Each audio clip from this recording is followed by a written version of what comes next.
Ibu-ibuku sekalian, ayah bunda yang dimuliakan oleh Allah. Hikmah sabar dalan Alhamdulillah, menghadapi cobaan dan ujian bersama Ujah Usjoni Al-Anes Ma. oleh Allah, Sumatera sedang berduka. Baik itukah saudara kita yang ada di Aceh, yang ada di Sumatera Utara, maupun yang ada di Sumatera Barat. Hari ini saya berada di tempat ibu-ibu sekalian yang dimuliakan oleh Allah. Kondisi badan yang kurang sehat.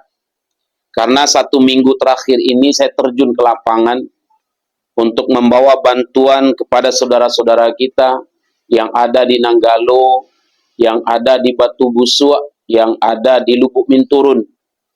Karena kalau kita lihat keadaan saudara-saudara kita, itu jauh lebih sulit dari kita. Ada salah satu yang membuat hati saya ini miris. Kesabaran kita yang kurang. Kenapa? Kalau kita lihat sanak saudara kita di Batu Busuk, di Lubuk Minturun, rumahnya hilang. Ditinggalkan oleh sanak saudara. Di Aceh Tamiang kalau saya lihat sekarang tuh bau bangkai luar biasa. Tapi di Kota Padang ini mohon maaf cakap. PDAM sekarang kan masih mati. Tapi adanya tidak kesabaran di dalam diri kita. Bahkan kita menghujat. Dan setiap bulan dan bayi PDAM sampai kini aku aluni duit. Banyak yang seperti itu Bapak Ibuku sekalian, menghujat. Kalau kita terjun ke lapangan, itu besi-besi air selang-selang PDAM itu hancur. Masuk lumpur. Tertimbun lumpur kurang lebih 150 cm.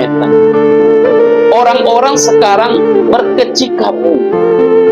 Mereka tuh berbondong-bondong, bahu-membahu untuk menyelesaikan secepat mungkin supaya PDAM ini hidup. Tapi di balik kurang kesabaran kita, masih saja kita menghujat mereka yang sedang bahu-membahu untuk kebaikan masyarakat Kota Padang. Nah, maka saya menghimbau kepada Dunsana, kepada bapak-bapak, ibu-ibu, tolong bersabar. Sedangkan mereka rumahnya hilang, mereka bisa bersabar. Mereka anak istrinya meninggal dunia, dihantam oleh badai, mereka bisa sabar. Kenapa kita cuma air saja yang masih bisa kita ambil dengan tetangga kita tidak sabar. Nah, inilah yang menurut saya kadang-kadang menyedihkan bapak-bapak, ibu-ibuku sekalian. Nah, maka dan oleh karena itu, latihlah diri kita untuk bersabar. Kalau bapak ibu pergi ke Batu Busuk, itu rumahnya itu Pak Bu, mohon maaf, ini pintu. Lumpurnya itu melebihi dari pintu ini, bayangkan. Lebih 2 meter lumpur masuk ke rumahnya. Mereka masih tersenyum, mereka masih bersabar. Masih ditampakkan kesenyumannya kepada kita. Ini air masih ada, masih bisa kita ambil kepada tetangga, masih datang itu yang namanya air bersih dari PDAM, kita masih menghujat. Nah, maka segala sesuatu itu ada yang Allah sampaikan dalam surat Al-Baqarah ayat 155. Sebagaimana Allah sampaikan, وَلَنَبَلُوَنَّكُمْ بِشَيْءٍ مِّنَ الْخَوْفِ وَالْجُوعِ وَنَقْصٍ مِّنَ الْأَمْوَالِ وَالْأَنفُسِ وَالثَّمَرَاتِ وَبَشِّرِ الصَّابِرِينَ. Allah tuh menguji kita dalam ketakutan, dalam rasa kekurangan makanan. Allah uji kita dengan ketakutan sedikit saja. Baru cuma dengan kekurangan air bersih, kita sudah saling hujat-menghujat. Yang kita hujat pemimpin kita, yang hujat orang-orang yang bekerja di PDAM. Nah, kalau ingin selesai, dewa tajun awak seorang koyo, perlu ada awak seorang. Ah, maka saya menghimbau kepada Dunsana, ini ujian itu Allah turunkan kepada kita supaya melatih diri kita untuk sabar. Coba kalau misalnya kita pergi ke Aceh Tamiang sekarang, bau bangkai luar biasa Bapak Ibu, bau bangkai luar biasa. Maka dan oleh karena itu, Bapak-bapak, ibu-ibuku sekalian yang dimuliakan oleh Allah Subhanahu wa taala, ini ujian kita belum seberapa. Nah, Ustadz, kenapa sekarang ujian tuh sekarang bertubi-tubi, Ustadz? Hari ini hujan tidak seberapa masih terjadi banjir di Agam sekarang. Naik lagi tuh air hujannya tidak seberapa, Ustadz. Tapi mulai lagi air tuh naik. Kenapa sekarang negeri kita seperti ini diuji, Ustadz? Pagi tadi, dini hari di Bogor, itu terjadi banjir yang luar biasa. Yang gubernurnya sekarang ada di Sumatera Barat. Pertanyaannya Bapak Ibu, jangan tanyakan kepada orang lain, tanyakan pada diri kita. Kenapa ujian cobaan ini silih datang berganti ke negeri kita? Tanyakan pada diri kita. Bisa jadi kita lalai dari perintah Allah. Makanya sering saya sampaikan, sekarang terjadi musibah di negeri kita, jangan salahkan orang lain. Coba muhasabah diri kita, salahkan diri kita. Sudahkah kita benar-benar mengikuti perintah Allah? Berapa kali, setiap kali pertemuan, ibaratnya kalau babusa muncul, kau babusa muli gua. Ada yang membuat saya bangga di masjid raya ini. Tapi ada juga yang membuat saya sedih, Pak Bu. Apa yang membuat saya bangga? Yang membuat saya bangga, ibu-ibunya rajin sholat ke masjid. Rajin duduk dalam kajian majelis ilmu. Tapi bapak-bapaknya mohon maaf cakap tidak. Mohon maaf.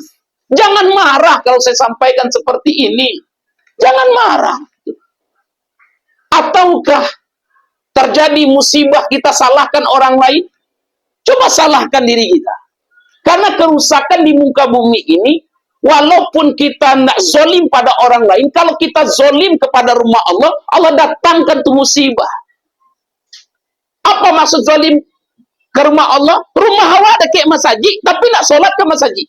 Kan zolim ke rumah Allah.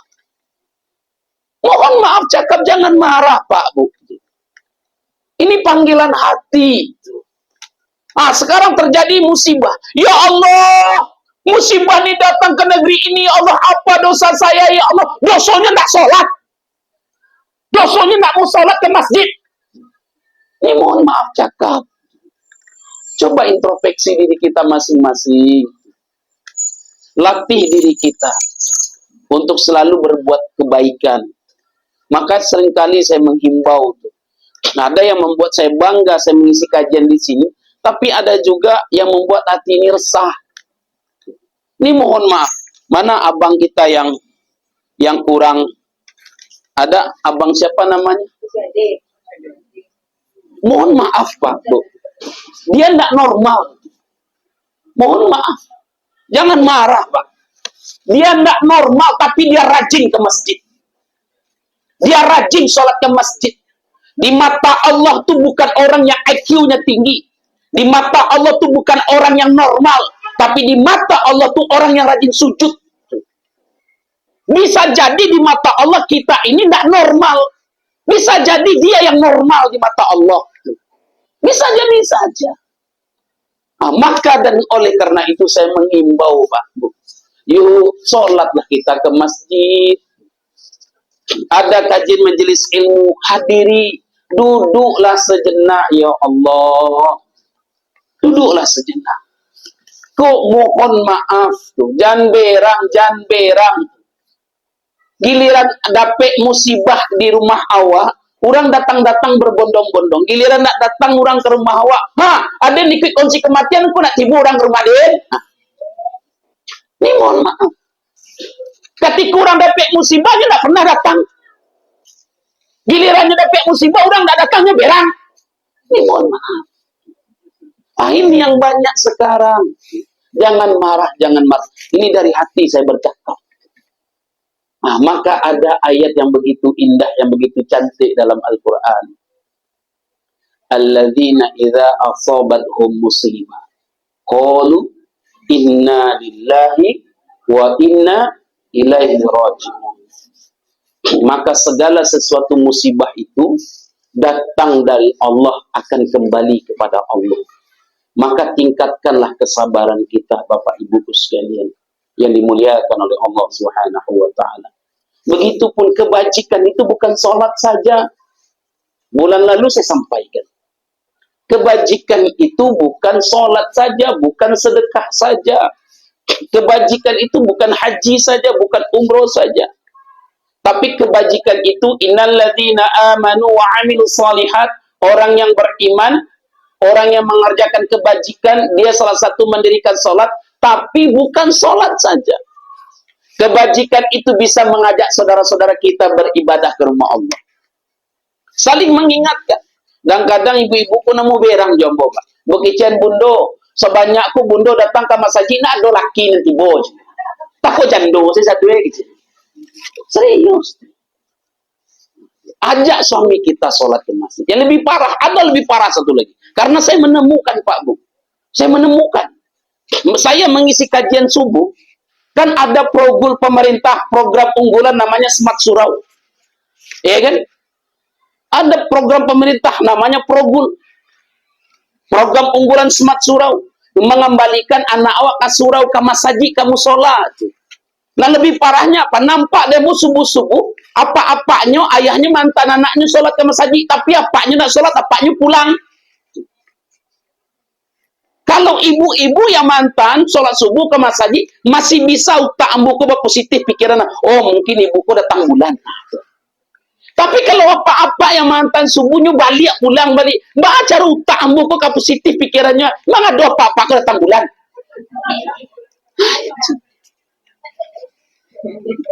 Baca utak ambuku pikiran positif tuh. Indahnya kemandangan kajian subuh tuh sholatlah awak dulu. Ya Allah ya Rahman. Nah, semoga pada malam hari ini Bapak Ibu yang dimuliakan oleh Allah, kita termasuk orang-orang yang mendapatkan rahmat dari Allah.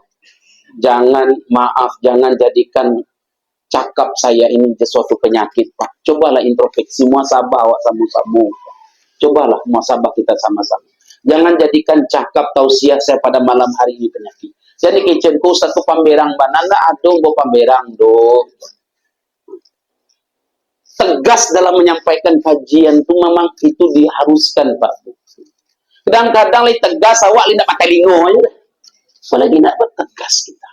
Nah, semoga almarhumah Ibunda Asmiati yang wafat umur kurang lebih 81 tahun, Allah terima segala amal ibadahnya, Allah lapangkan kuburnya, Allah berikan cahaya di dalam kuburnya, sehingga beliau termasuk orang-orang yang selalu dirindukan di dalam surganya Allah Subhanahu wa ta'ala.